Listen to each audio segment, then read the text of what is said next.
Hi, I'm Laura and this is Trope Train Trilogy, and today I'll be reviewing the Writing Craft book, Write That Book Already, by Sam Barry and Kathy Kalman Goldmark. This book claims to be the tough love you need to get published now, and is written by two insiders of the published industry. But is it really tough love or just fluff?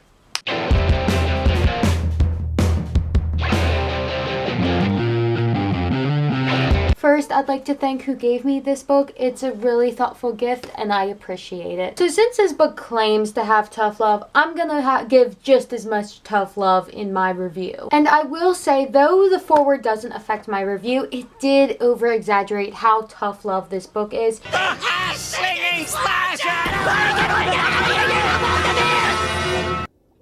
Can I have a job application? This book is definitely a balance of being honest but giving encouraging words. And I would say the more opinion and voicey part of this book is more humorous and encouraging, and the less opinion-based parts is just honesty. And I will say, when I first started this book, I was really into it and it actually made me laugh out loud. A craft book made me laugh. What is this? I also really appreciated the way this book is formatted. Each chapter is for a different topic, and then within each chapter, there's different headings and then sometimes bullet points with different tips. This helps divide it and makes it more easy to read for people with a short attention span, and also gives obvious places to put the book down and do something else. Because again, craft books are not the type of thing I would recommend reading like a normal book through and through, and it's a good type of book to be able to pick up and put down sporadically, and this book definitely enables that and is good for people with a short attention span. Do I make myself clear? I'm sorry, I wasn't listening. And this formatting makes it easier to look back on this book for tips I might want to see again. And honestly, the beginning of this book had a lot of good information and it was funny and easy to read. And one helpful thing I learned is that agent contracts last between 30 days to forever. So if you never get published, they are the only person who can agent that book. And this book recommends that you go for 30 days. And it's these type of helpful tips that I think are good for authors who don't know as much about the industry so they don't get scammed. It also says that most agents get 15% and a slightly higher rate for foreign sales. However, I don't remember the percentage, but it does say it in here. These are the types of things I want to know and learn from a craft book, and I really appreciated that. Unfortunately, the book goes downhill after this. This book devolves into scenarios that are supposed to be comedic, going from an agent reading and rejecting different books sent to them to an editor trying to sell a book they want to represent to the publishing company in some meeting where there's 3 different scenarios of different editors trying to get a book published, and 2 of them fail and 1 succeeds, and it just keeps going on and it gets boring.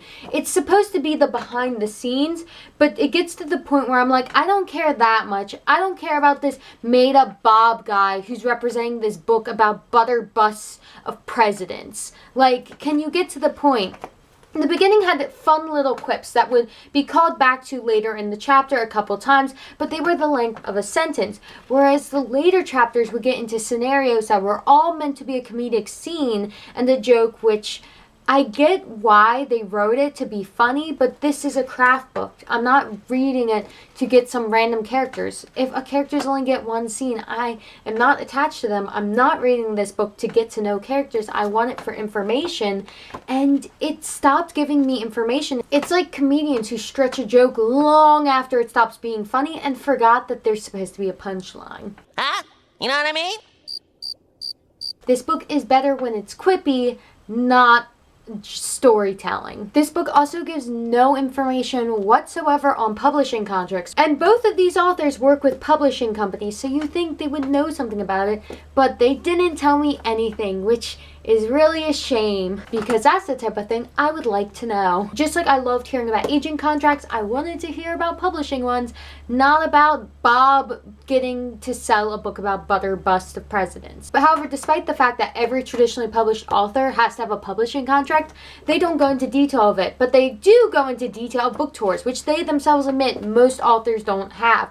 Which again, the information was actually helpful on tips of if you're traveling someplace, tell your publisher weeks in advance and maybe they'll organize something and you can stop by a bookstore and all that good stuff. That was helpful. But the fact is, why would you dedicate so much information to book tours? And also they give tips like take vitamins while on tour, drink water, maybe walk to something if you can for your health. It's like, I didn't come here for health tips. Yes, drinking water is good, but I know to drink water, and maybe some people might need it, and it really doesn't take that much space to add it, so it's not a big deal. But when there's so much time wasted and so much information I want to know that's not being told, it gets frustrating when it tells me basic information I don't need. Like near the beginning of this book, they make a joke about making matzo ball soup, which is funny. It was a little quip, and then they put in a recipe for the matzo ball soup, which is cute. Someone might want to make this. It's nice.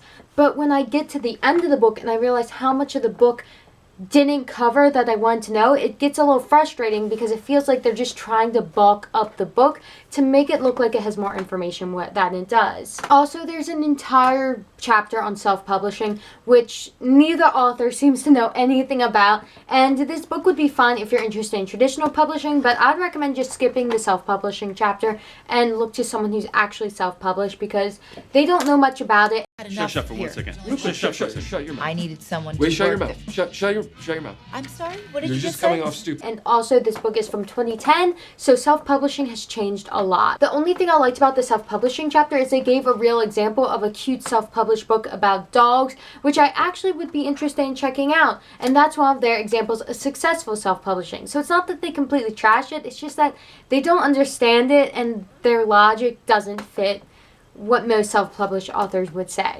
And also, the other example of a self-published book is Kathy's Mom, which is definitely not biased. And one of the reasons that they give that her book should have been self-published instead of traditionally published is that Kathy Goldmark's mom, her book was so important, and publishers didn't understand that they need to put the authors who had already been working on their books way longer, got their contracts way before her, on the back burner, push back their due dates so hers can be published sooner, because her book is God's gift to the world, which honestly kind of sounded a bit vain and arrogant, and I was just reading that and rolling my eyes. I'm like, if your reason for self-publishing is because your book is more important than everyone else who's traditionally publishing, and they're not going to push back and do less work on those books so they can give you all the attention, that's a kind of vain reason. Now, it's fine to be like, they won't care about my book as much as I do, but the way it was worded just seemed like it was putting down the other author's books. It's one thing to say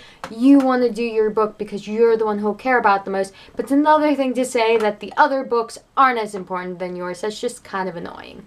Also, this book kind of implies that vanity presses are a viable option that's between self-publishing and traditional publishing, which is the opposite of everything I've ever heard about vanity presses. I've only heard not to do them. So that kind of confuses me, and I wouldn't go on this book about that. And again, it's in the self-publishing chapter, so go figure. Also, this book brings up subsidy publishing, but never explains it. And I've never heard of subsidy publishing, and I still don't know what it is, but now I know it exists, and I'm like, book, why didn't you tell me what it is? You told me to drink water. If you assume I don't know to drink water, why'd you assume I know what subsidy publishing is? It's like, book, how are you choosing which information to give me and which to not? So thanks. Thanks for nothing. You're welcome. Now, this book is from 2010, so at the end of the day, it is dated, and I definitely double check everything. However, one thing that I thought was really cool is it mentions some trends in traditional publishing that are even more true today. So, good on them for understanding how traditional publishing was going, because they seem spot on. Such as less emphasis on book tours than there used to be in the past, and big publishers focusing more on trying to get one big bestseller and putting all their resources in it, and kind of ignoring the mid-list books. That they mentioned that's a trend in this, and it's even more true today, which I thought was good. It definitely shows that they know the industry. I just wish they told me a bit more about it overall. Overall, I do think this book gives some good insider information. However, it's not anything crazy new, especially if you watch Alexa Dawn's YouTube channel. I'd recommend you check that out because it gives some more recent information. However, I did appreciate reading this book and seeing how the information overlapped. So 2 different insiders and her all said the same thing. I think that's a good sign that it is pretty true information. Like, one thing I really appreciate that this book said is that you should look in the acknowledgments in the back of books that you like to find different agents. And if you see an agent who represents the type of book that you want to publish, maybe you should check out and maybe submit your query letter to that agent. That, again, is a really smart tip, and I appreciated seeing it here. Though, one thing I will say is some of the inside information are just the stories from the point of view of agents and publishers, and those are the type of inside information that I don't need a whole story for. I wanted facts and advice, and knowing that sometimes people pitching a book at a publishing company's meeting might not be super into the book or are not as experienced. They might get rejected because they don't know what they're doing. I don't need a whole story of 3 different examples of why they might fail. Just tell me that's a reason that it might fail. I don't want a story, I want actual advice and facts. And though I will say the middle was frustrating with the overly long jokes and focus on that instead of facts, the ending did improve a lot, and I'd say the beginning and the end were the best parts of the books with the most good information. Overall, I did learn from this book, and I'm glad I read it because there are things that I now know and can always look back on now that I've read it and have this book. But based on the size of the book, it's a very small percentage of it that is actually good, hard information. Overall, it kind of comes across like an AuthorTube channel before AuthorTube was a thing in 2010. It's a lot more funny with jokes and does try to keep my attention. So I wouldn't necessarily recommend this book, but I also wouldn't not recommend this book. I think I learned from it, but I don't think it's a must-have. And I definitely think if you're interested in learning the type of things that this book advertises, you could also check out Alexa Dawn's YouTube channel, where she has videos with different topics, and you could just flip to all of them for free instead of getting this book. Though you could get this book from a library for free too, so if you could do that, still free. Though on a personal level, I am very glad that I've read this book. I think I've learned from it, and I'm very grateful for it. And it's a good reminder that though sometimes what we love is hard to achieve, we shouldn't give up on them, and I'm not giving up. Anyway, please let me know what you think about this. Thank you for watching, and I'll see you later.